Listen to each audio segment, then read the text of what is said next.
Il y a en Afrique plus de 1000 espèces de mammifères, plus de 2000 espèces d'oiseaux et plusieurs centaines d'espèces d'amphibiens et de reptiles.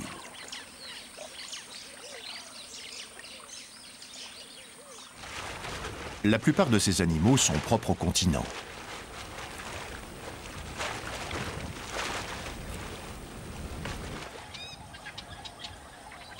C'est l'une des parties du globe où la biodiversité est la plus riche. En tout cas, où elle s'exprime de la façon la plus spectaculaire, la plus ouverte.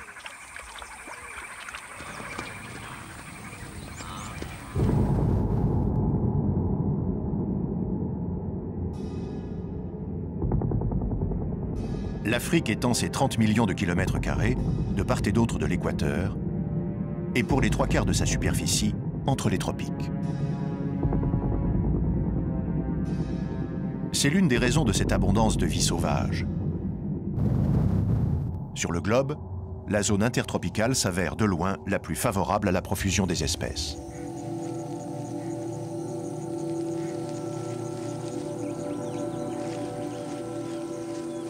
Ici, les animaux ont toujours été nombreux, pas les hommes.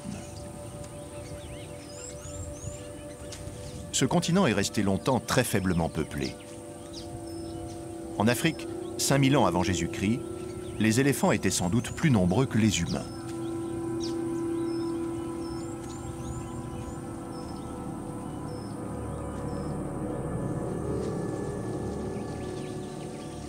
Les éléphants et les hommes ont une particularité en commun. Ils ne sont pas liés à un milieu. Capables de s'adapter à la plupart des habitats, ils ont colonisé tout le continent.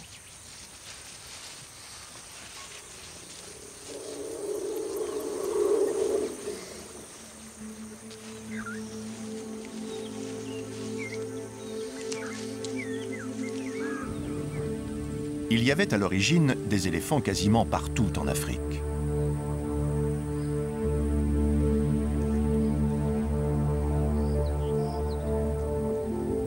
Pour preuve de leur distribution initiale, les vestiges rupestres. Cette peinture a été réalisée par des Bushmen en Afrique australe, au sud du continent.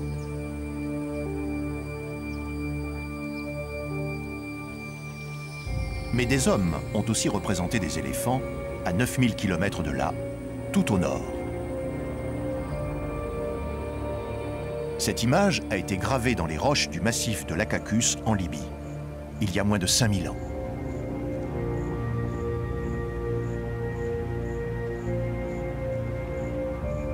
Cette région est située à 1000 km au sud des côtes de la Méditerranée. 1000 ans avant Jésus-Christ, elle s'est transformée en désert. Conséquence, les éléphants ont disparu. Pour cette fois, les hommes n'y étaient pour rien. Ce qui ne fut pas le cas plus au nord.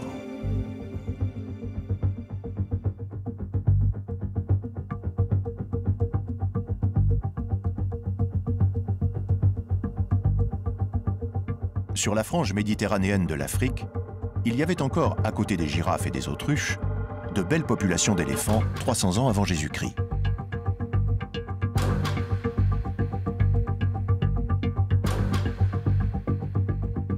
Avant chaque campagne militaire, les généraux carthaginois faisaient capturer dans ces paysages quelques dizaines d'éléphants pour les dresser à la bataille. À trop compter sur le potentiel des pachydermes, le général Hannibal a fini par perdre la guerre qui l'opposait aux Romains. Ce fut une très mauvaise nouvelle pour les éléphants et pour toute la faune d'Afrique du Nord.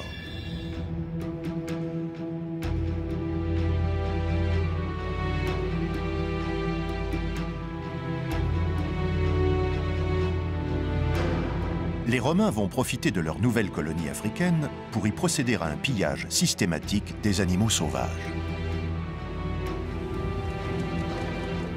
On assiste alors à la première agression massive, organisée, de l'homme sur la faune d'Afrique.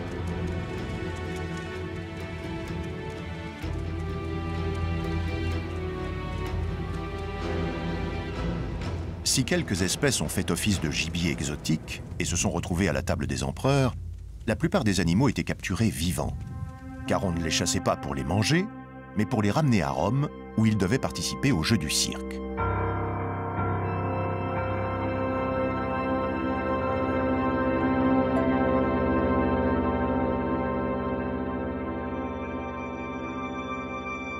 On peut imaginer la difficulté qu'il y avait à capturer ces animaux sans les blesser, puis à les transporter sains et saufs d'un continent à l'autre.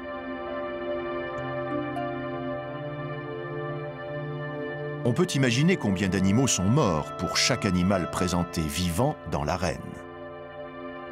Présenté vivant, mais toujours massacré ensuite.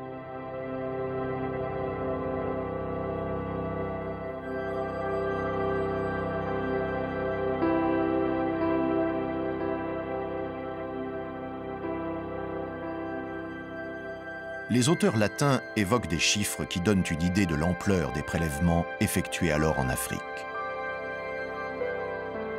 Au seul jeu de l'empereur Pompée, on a sacrifié 600 lions et 400 panthères.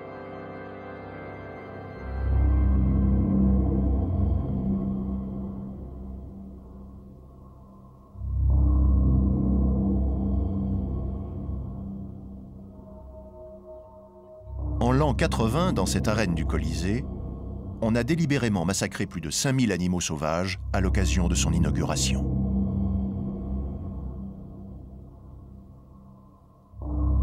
Parmi eux, des crocodiles et des hippopotames qu'on affrontait dans l'arène aménagée en piscine. On allait chercher les hippopotames et les crocodiles dans le bassin du Nil, où on les trouvait alors en abondance. Mais ces captures intensives vont finir par peser sur les populations animales.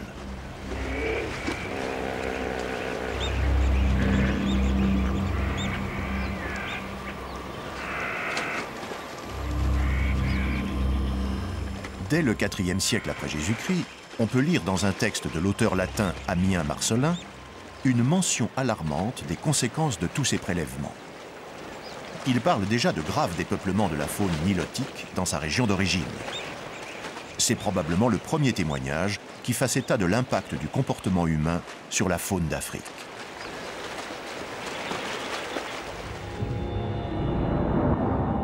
Le goût immodéré des Romains, à la fois pour les jeux du cirque et pour l'ivoire, est sans doute à l'origine de l'extinction des éléphants en Afrique du Nord dès les premiers siècles de l'ère chrétienne.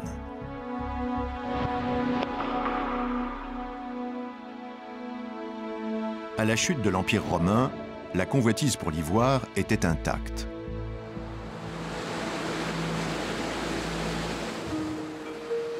Au 8e siècle, des bateaux quittaient régulièrement ces rivages de l'océan Indien, avec à leur bord de grandes quantités d'ivoire.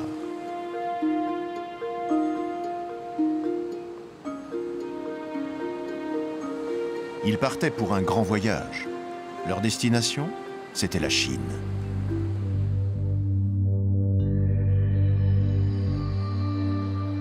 Les Chinois ont toujours été de gros consommateurs d'ivoire. Ils en faisaient des statuettes et des objets de toutes sortes, comme ce baigneur articulé. En dépit de leur population d'éléphants d'Asie, les Chinois se sont procurés très tôt une part de cette matière précieuse en Afrique.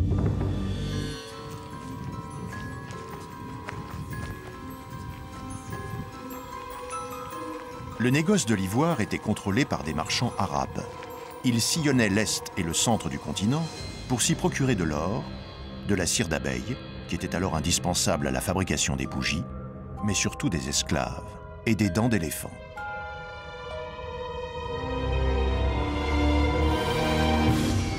Un autre animal a été directement concerné par ces prélèvements à destination de l'Orient, c'est le rhinocéros.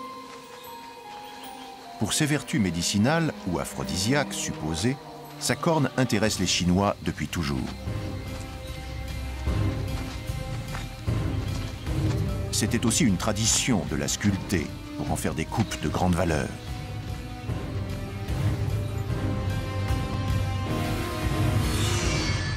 Elles étaient utilisées notamment pour détecter les poisons.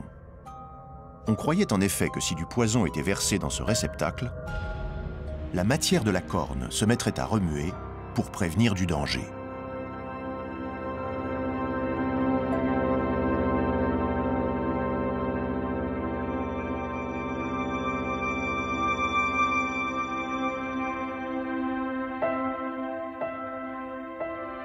À cette époque, les chasseurs ont des armes modestes et leur champ d'action est limité. Alors, quelle que soit la convoitise des marchands, l'impact de ces prélèvements est toujours négligeable, à l'échelle d'un continent qui reste pour l'essentiel encore vierge d'incursions étrangères.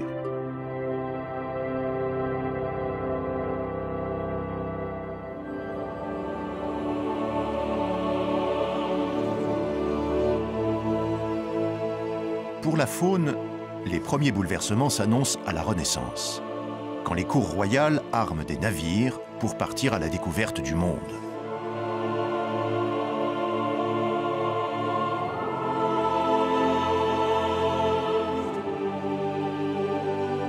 Au milieu du XVe siècle, plusieurs expéditions se succèdent, qui s'aventurent le long des côtes occidentales de l'Afrique.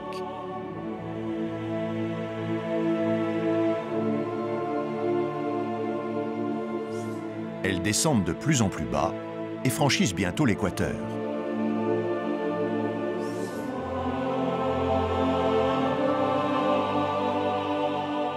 En 1486, 2 caravelles de 50 tonneaux passent au large de cette colonie d'otaries à fourrure.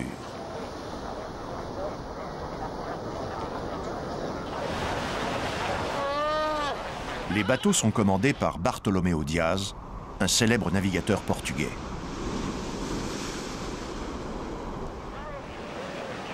Ces otaries vivent sur les rivages du Namibe, près du tropique du Capricorne.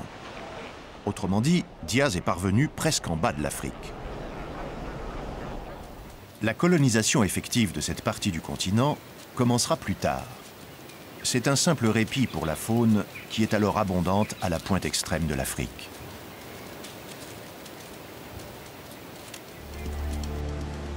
Les navigateurs portugais, anglais, français, espagnols vont d'abord s'activer plus près de leur port d'attache. Ils colonisent la côte occidentale de la Sénégambie au Loango, autrement dit du Sénégal à l'Angola. Ils reproduisent alors à grande échelle, côté Atlantique, ce que les marchands arabes avaient initié sur l'océan Indien, le commerce conjoint des hommes et de l'ivoire.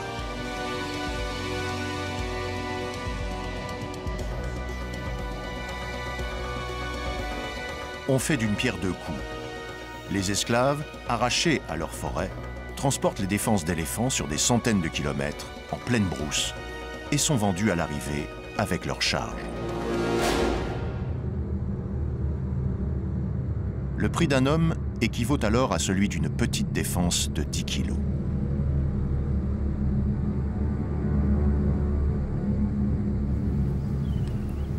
On ne dispose pas de chiffres sur la quantité d'éléphants tués pour leur ivoire à cette époque, mais l'on sait qu'entre le XVe et le XIXe siècle, environ 10 millions d'hommes ont été exportés en esclavage.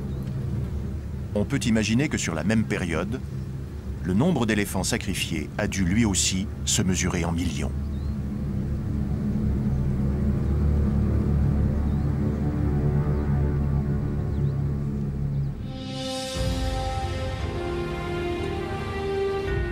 À cette époque, la faune du sud du continent vit un véritable drame.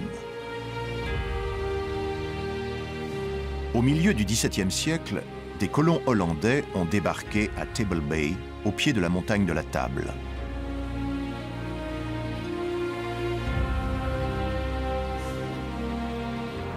Sur ce site majestueux sera implantée une station de ravitaillement. C'est le premier acte de la colonisation de cette partie de l'Afrique.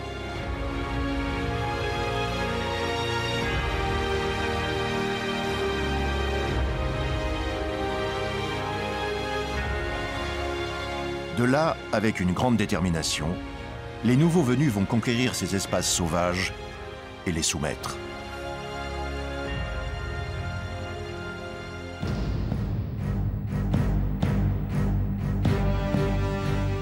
Au fur et à mesure que leurs chariots progressent dans le pays, les colons n'ont qu'une idée en tête: défricher, pour transformer ces territoires vierges en parcelles adaptées à leur culture et à leur bétail.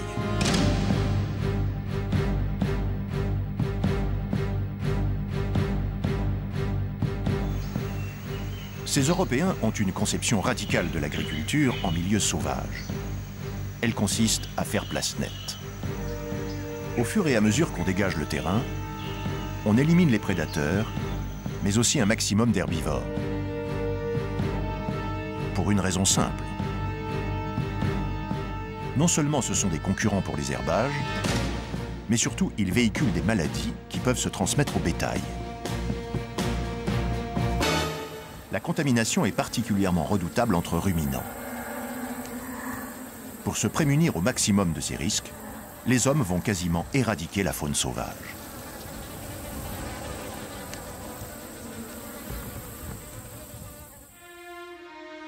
Cette peinture du voyageur naturaliste William Cornwallis Harris, qui date de 1841, témoigne de vallons couverts d'éléphants. 30 ans plus tard, ce ne sera plus qu'un souvenir.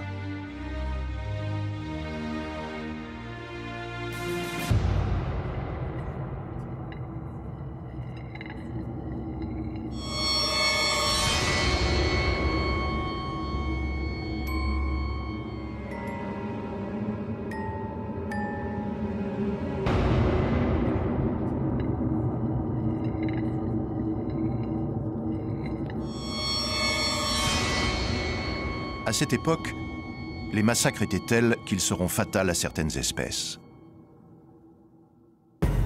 En 1779, on enregistre officiellement l'extinction du bluebok.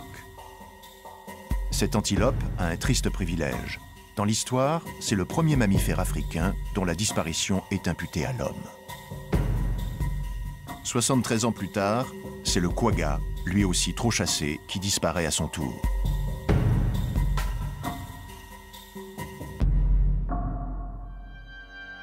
Entre 1780 et 1880, on a abattu en Afrique du Sud 20 millions d'animaux sauvages.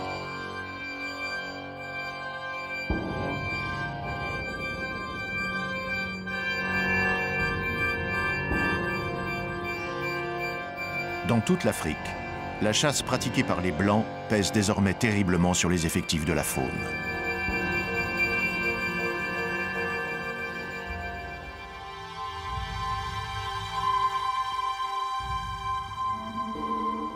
À la fin du XIXe siècle, elle touche un sanctuaire animal jusque-là épargné, l'Est africain.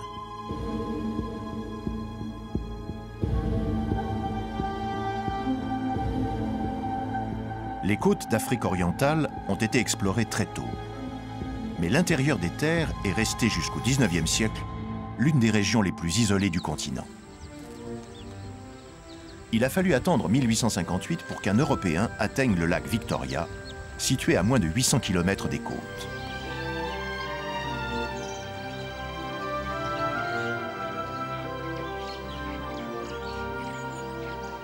Le lac est à cheval sur l'équateur et encadré par les deux branches de la vallée du Grand Rift. Toute cette région est à part dans la géologie du continent. L'activité tectonique et volcanique a créé il y a quelques millions d'années des champs de lave, des fossés d'effondrement, des lacs, des zones montagneuses.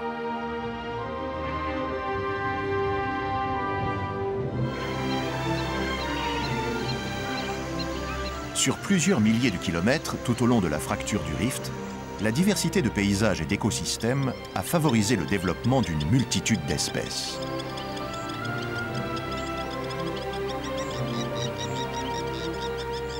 Ici, la vie animale a pu s'épanouir en variété et en nombre, dans des proportions hors du commun.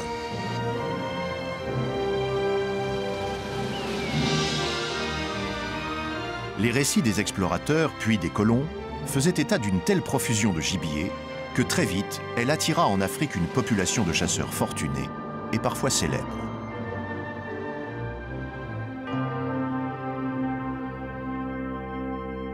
En 1909, le président américain Theodore Roosevelt est venu chasser ici presque une année entière.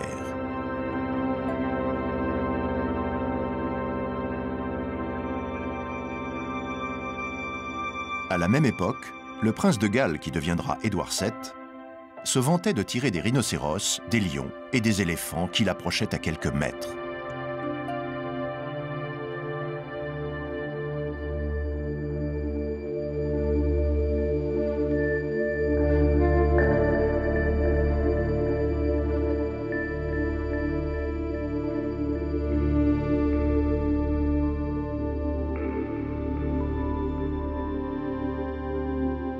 Pour quelques chasseurs attachés à une éthique et au respect du gibier, beaucoup d'autres se livraient à de véritables carnages.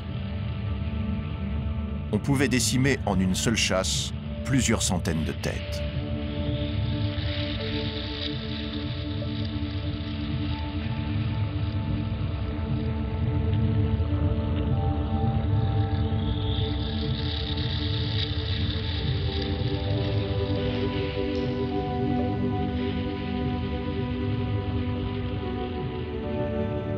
Il était commode de mélanger les genres.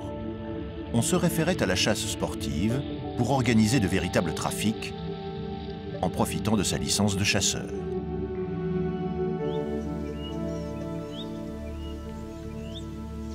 Les éléphants et leur ivoire étaient une fois encore la cible de tous les appétits. On a tué à cette époque entre 3 et 4 millions d'éléphants. La pression sur la faune d'Afrique était si tangible que cela commençait à inquiéter quelques chasseurs.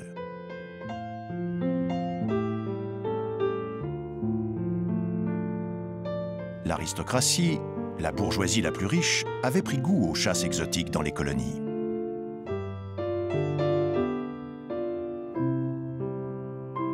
Au rythme du massacre, elles craignaient que le gibier ne disparaisse et avec lui, leur plaisir de chasser dans ces paysages. Le débat s'est porté à Londres.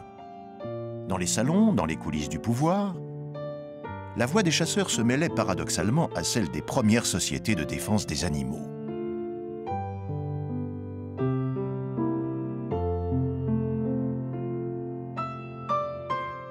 Parmi elles, la Société royale de protection des oiseaux, dont les membres très actifs n'hésitaient pas à manifester dans la rue contre le massacre des aigrettes.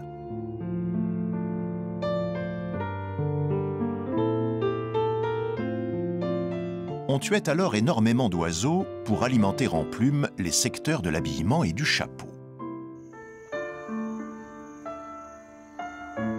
Ces prélèvements s'effectuaient pour l'essentiel en Europe, mais l'Afrique était aussi mise à contribution pour ses plumages exotiques.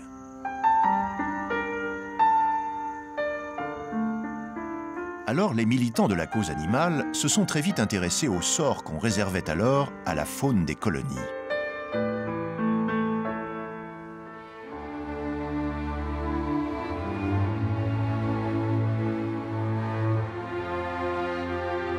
Sous la pression de l'opinion publique, du lobby des chasseurs et des défenseurs des animaux, les pouvoirs publics ont fini par prendre quelques mesures en faveur de la faune africaine.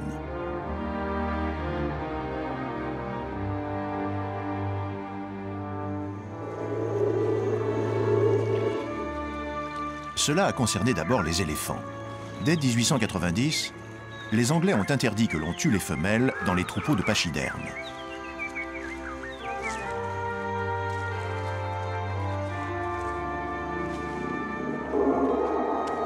Quelques années plus tard, ils ont stoppé l'importation des défenses de moins de 5 kilos. Une règle qui devait permettre de préserver les éléphants les plus jeunes. Surtout qu'elle avait été adoptée conjointement par 6 pays concernés par des possessions en Afrique.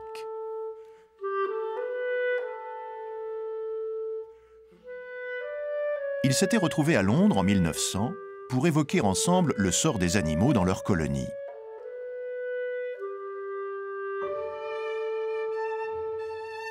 C'était la première fois que plusieurs nations se mettaient officiellement autour d'une table pour discuter de la protection des animaux.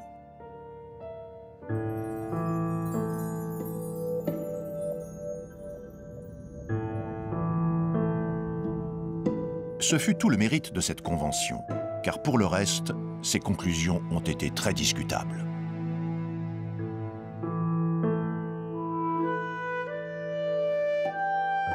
On y a décidé notamment d'interdire dans les colonies toutes les formes de chasse considérées comme barbares ou cruelles. A priori, l'intention était louable.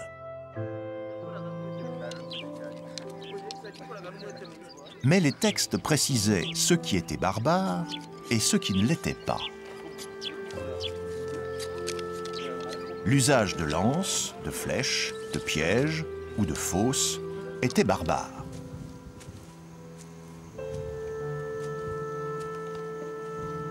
Autrement dit, toutes les méthodes de chasse traditionnelles, pratiquées depuis toujours par les Africains, se trouvaient d'un coup hors la loi.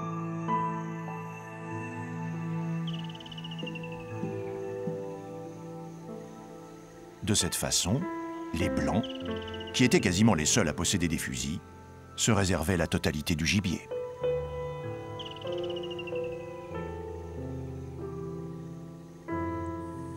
La Convention a décidé aussi de procéder pour la première fois à un classement des animaux d'Afrique. Et elle a défini 5 catégories.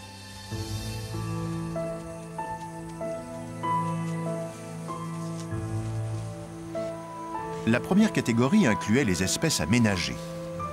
Ensuite, plus on descendait dans la liste, et pire était le statut.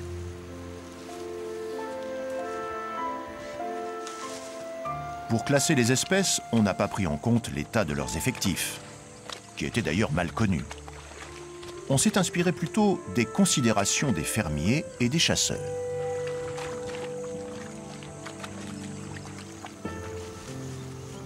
Les zèbres, les girafes, les rhinocéros étaient assez bien classés. Mais c'était aussi le cas du pique-bœuf, un oiseau pourtant banal, classé dans une bonne catégorie, simplement parce qu'il mange les tiques sur les animaux. Sous-entendu, c'est un animal utile, qui limite la propagation des parasites au bétail. Quant aux animaux de la 5e catégorie, on pouvait les tuer n'importe comment, n'importe quand, sans limite. Dans cette liste noire, on retrouvait sans surprise les crocodiles, mais aussi les lions, les guépards, les caracals ou les babouins. Autrement dit, toutes les espèces qui, d'une façon ou d'une autre, posaient des problèmes aux propriétaires terriens.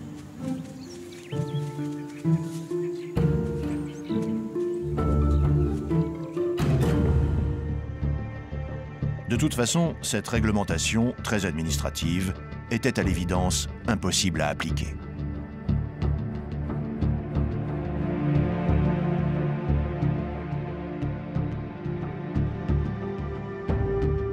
Il y avait un adage que l'on répétait à l'envi dans le milieu des chasseurs.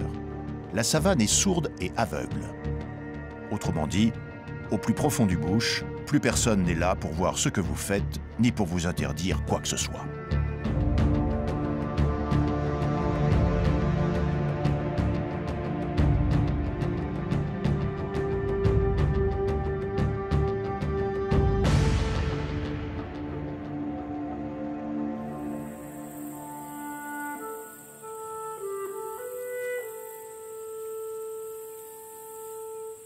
En ce début du XXe siècle, dans l'Est africain allemand, un homme se battait malgré tout pour faire respecter les quelques réglementations existantes.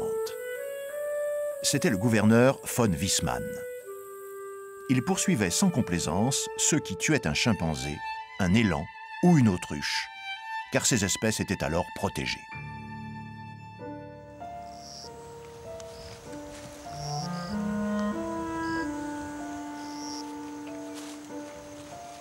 Le gouverneur expliquait sa sévérité par ces mots.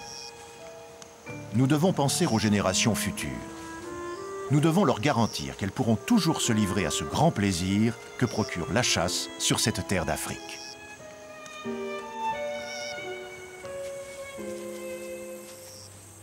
Une fois encore, la protection de la faune était motivée par des soucis de chasseurs.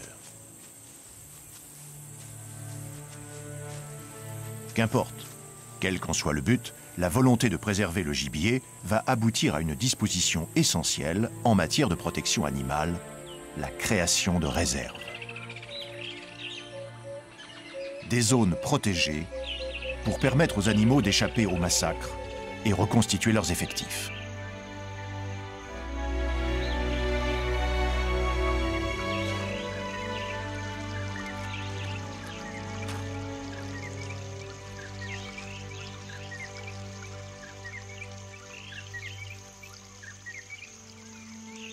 Si la Tanzanie d'aujourd'hui peut encore se prévaloir d'une faune très riche, elle le doit sans doute à ses initiatives précoces.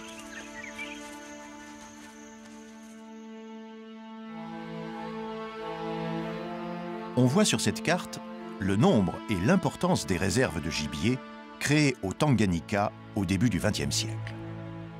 Elles correspondent pour l'essentiel aux parcs et aux réserves nationales de la Tanzanie actuelle.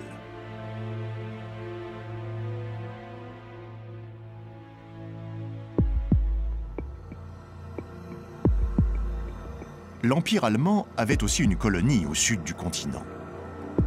En 1907, cette région d'Afrique australe, qui allait devenir la Namibie, s'appelait encore le Sud-Ouest africain allemand. Elle était administrée par le gouverneur von Lindequist. C'est lui qui décida de classer 80 000 km² de cette immense étendue en réserve de gibier.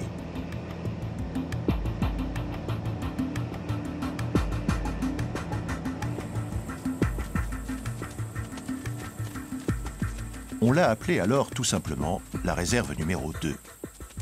C'était à l'époque le plus grand espace protégé du monde. Il deviendra plus tard le parc national d'Etosha.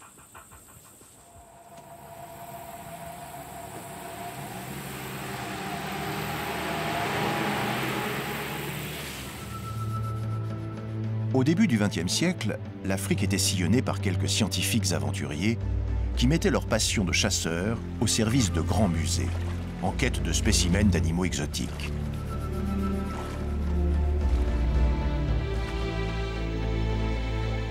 Parmi eux, le naturaliste suisse Bernard de Watteville, qui en compagnie de sa fille Vivienne, collectait des animaux pour le compte du musée de Berne.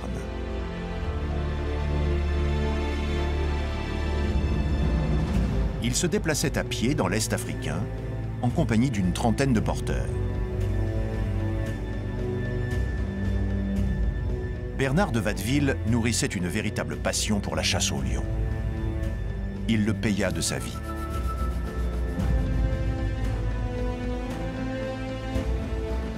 Le 30 septembre 1924, il tira un grand lion, mais avant de mourir, l'animal blessa grièvement son chasseur. Vivienne donna une sépulture à son père et poursuivit l'expédition.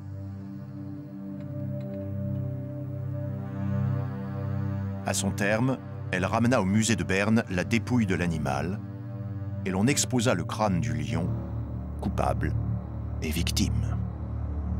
On voyait bien sur le maxillaire fracassé l'impact de la dernière balle du naturaliste.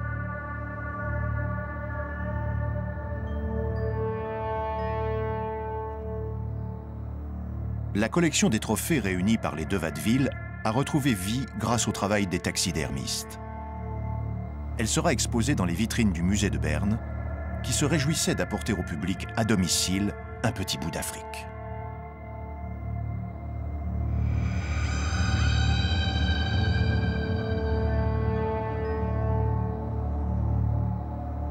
Il y avait là un paradoxe. Il avait fallu tuer tous ces animaux pour qu'ils suscitent intérêt et émerveillement de la part d'un public qui ignorait parfois jusqu'à leur existence.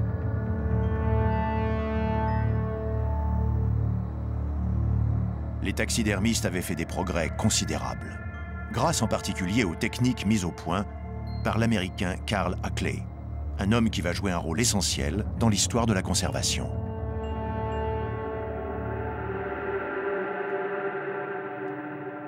C'était un personnage hors pair. Il était ingénieur, sculpteur, cinéaste, et il allait chasser lui-même les animaux qu'il empaillaient. En 1921, il avait installé son campement dans les monts Virunga, une région à cheval sur les frontières actuelles du Rwanda et de la République démocratique du Congo.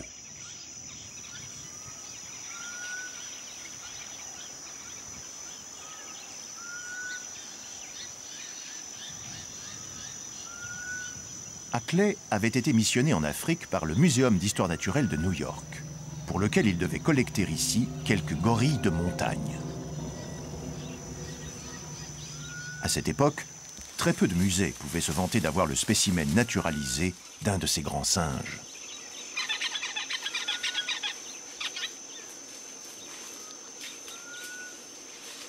Ackley a abattu quelques gorilles.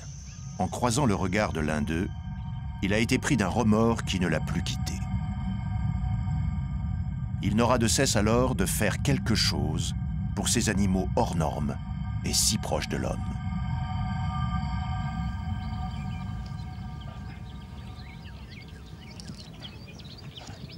La région était à l'époque une colonie belge, sous l'autorité suprême du roi Albert Ier. C'est lui qu'Hackley réussira à convaincre de la menace qui pèse alors sur les grands singes.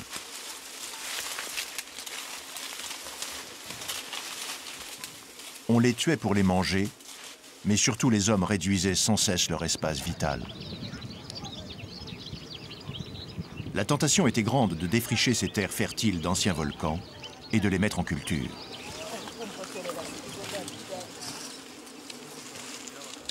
Le roi va se laisser convaincre. Et pour préserver les gorilles, il crée ici en 1925 le premier parc national d'Afrique.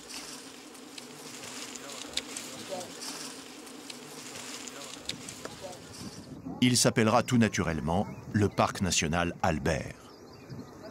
Il a été rebaptisé depuis parc des Virunga ou des volcans, selon le côté de la frontière qui le traverse.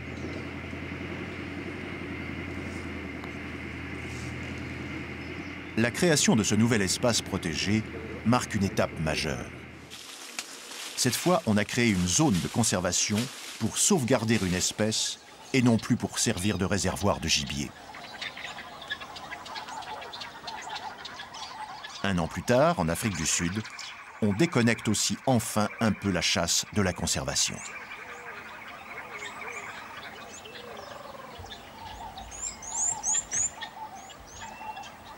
En 1926, toutes les zones de gibier situées autour de la Sabi Game Reserve sont regroupées au sein d'un parc national auquel on donne le nom de son initiateur.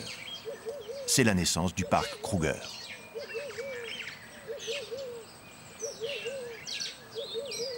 C'est encore une étape nouvelle, car cette fois le parc ouvre ses pistes au public.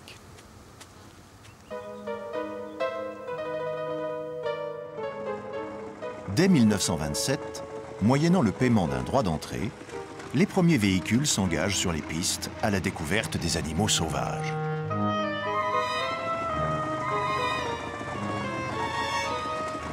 Cette fois, il n'est plus question de les tuer, mais juste de prendre le plaisir de les observer.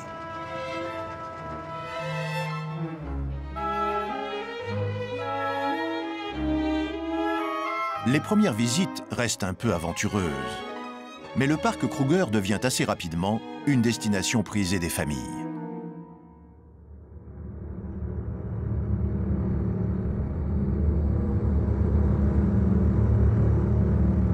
À ce moment, vers 1930, on a une idée imprécise de l'état réel dans lequel se trouve la faune d'Afrique.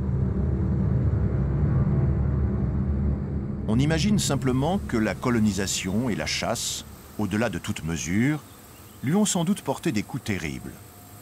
Et cela un peu partout sur le continent.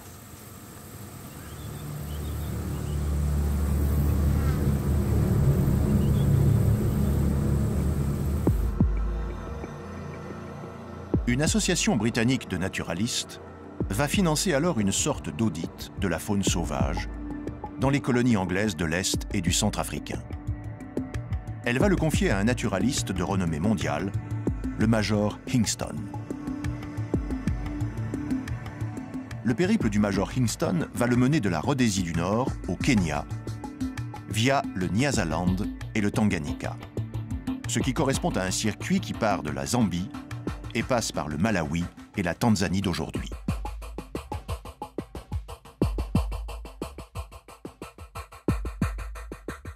Le major va mener une véritable enquête sur la situation de la faune sauvage dans tous ces pays. Les conclusions qu'il rendra au terme de son voyage seront particulièrement inquiétantes.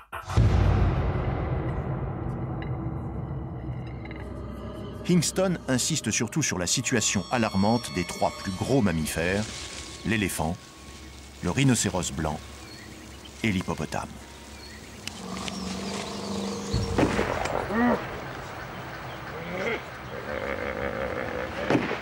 Il estime que si l'on maintient le rythme des prélèvements sur ces espèces, elles finiront rapidement par s'éteindre.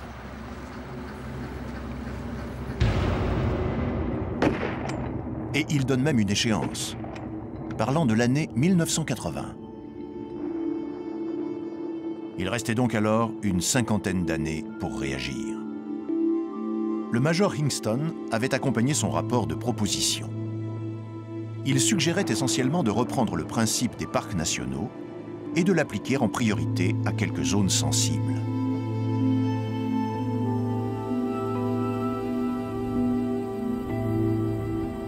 Il avait identifié dans cette partie d'Afrique 9 territoires qui méritaient ou exigeaient d'urgence une protection. Il proposait de faire de chacun un sanctuaire de vie sauvage et il rajoutait « inviolable pour l'éternité ».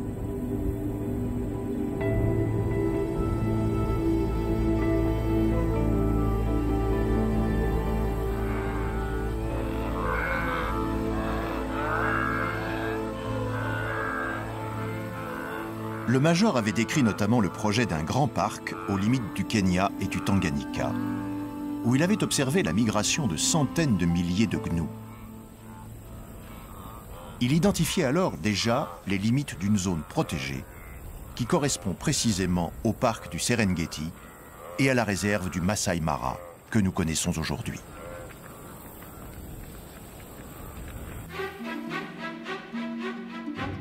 La cause de la conservation avançait incontestablement dans les principes, mais les mentalités ne changeaient guère sur le terrain. Comme on le voit sur ce document de 1936, où des cinéastes qui collectent tranquillement des images sur la faune d'Afrique tirent d'un coup, sans raison, sur une lionne en fuite. Cela semble encore d'une grande banalité de tuer un lion.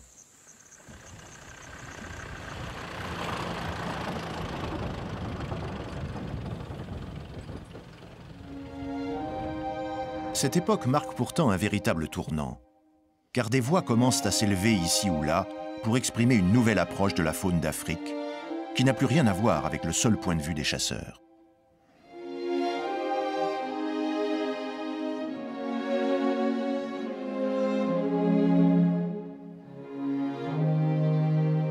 Elles invitent à considérer les animaux sauvages comme des merveilles de la création qu'il faut admirer, des trésors du patrimoine naturel qu'il faut conserver à tout prix.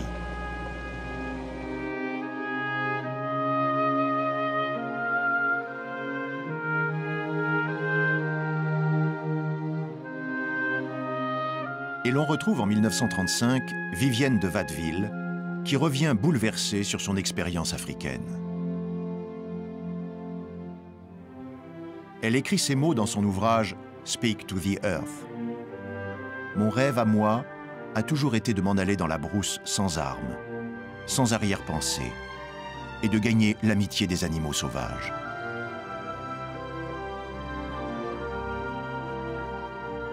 Une approche romantique qui pourrait sembler naïve si on ne connaissait la vie de son auteur, si on ne se rappelait de ses chasses aux trophées.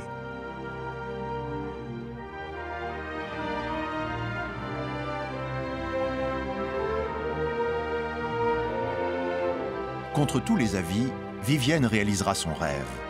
Elle passera 5 mois dans ces paysages du Kenya. Elle ira à la rencontre des animaux avec pour seule arme, cette fois, un appareil photo.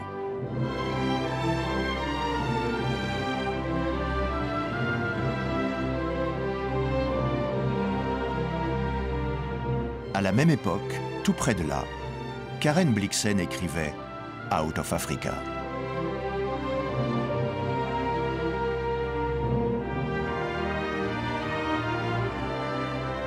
Des écrivains, des journalistes, des cinéastes vont porter dans les salons d'Europe et d'Amérique l'image d'une Afrique sublimée que l'on risquait de voir disparaître à jamais. Ils susciteront intérêt et compassion pour la faune en péril du continent.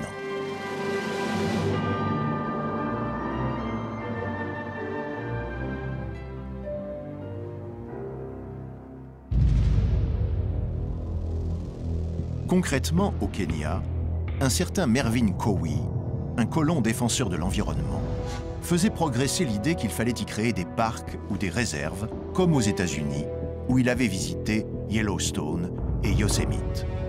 Le gouvernement s'est d'abord opposé à cette idée. Et il avait des arguments solides. La population du Kenya augmentait de façon sensible et il pensait que toutes les terres disponibles devaient être consacrées à l'agriculture. Les réserver aux animaux c'était les confisquer aux hommes.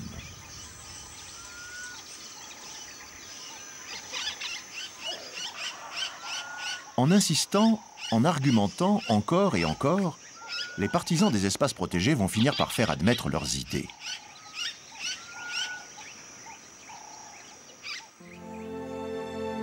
Elles se concrétisent ici, au sortir de la guerre, aux portes de Nairobi. En 1946, le gouvernement y crée le premier parc national du pays, sur un terrain où l'on entreposait jusqu'alors du matériel militaire.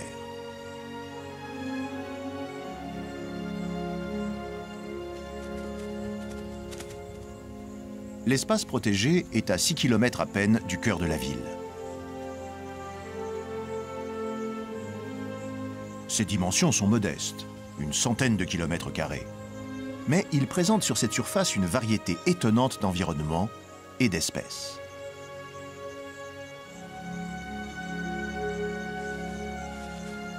Le choix de ce site aux portes de la capitale est un message en lui-même. On affiche clairement l'envie de protéger enfin la faune de ce pays. Et ce n'est qu'une première étape.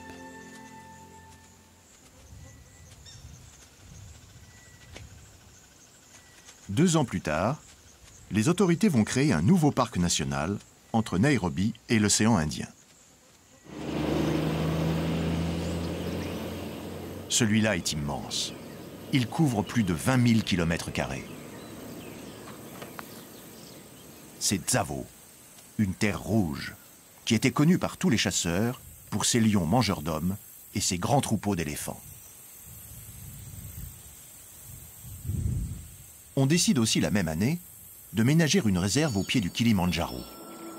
Elle deviendra 30 ans plus tard le parc national d'Amboseli.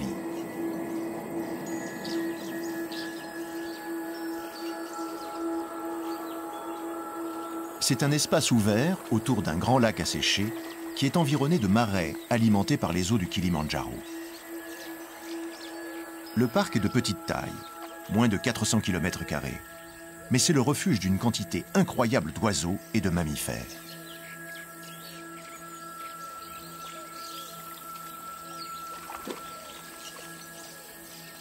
Ce site était jusque-là l'un des endroits favoris des grands chasseurs, et notamment d'Ernest Hemingway.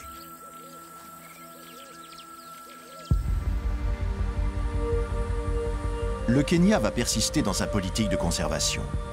En 1949 et 1950, il crée successivement deux nouveaux parcs nationaux, celui du mont Kenya et celui des Aberdare. Ce sont deux parcs de montagne.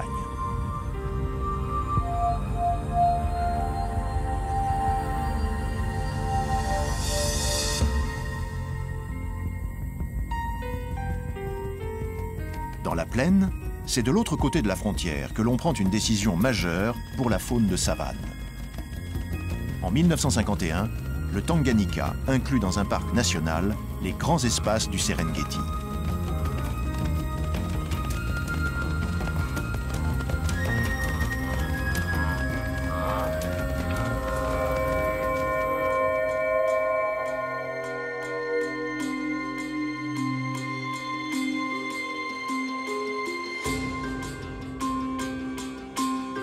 Dans les années 60, quand le Kenya et le Tanganyika ont accédé à l'indépendance, on a craint pour l'avenir des parcs. On imaginait que les terres qui avaient été consacrées aux animaux pourraient être rendues aux hommes. Et c'est le contraire qui s'est produit. C'est à ce moment que l'on crée le plus grand nombre d'espaces protégés en Afrique de l'Est.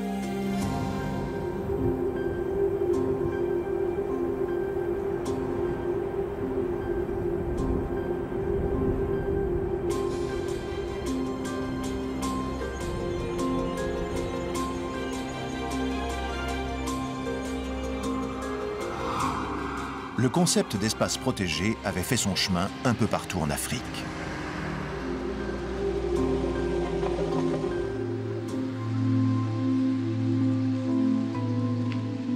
Finalement, à la fin des années 70, la plupart des pays d'Afrique avaient constitué des zones protégées où, par définition, les animaux étaient en principe en sécurité.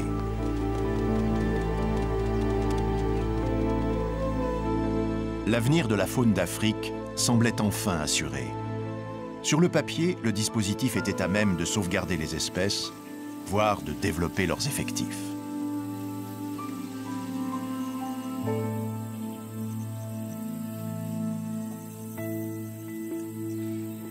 Mais il y avait une condition, que les frontières des parcs soient respectées, que leur territoire reste inviolé, que les règles soient appliquées. Et cela sur ce continent en manque de moyens, en manque d'argent, en manque de nourriture. Pouvait-on vraiment le garantir ?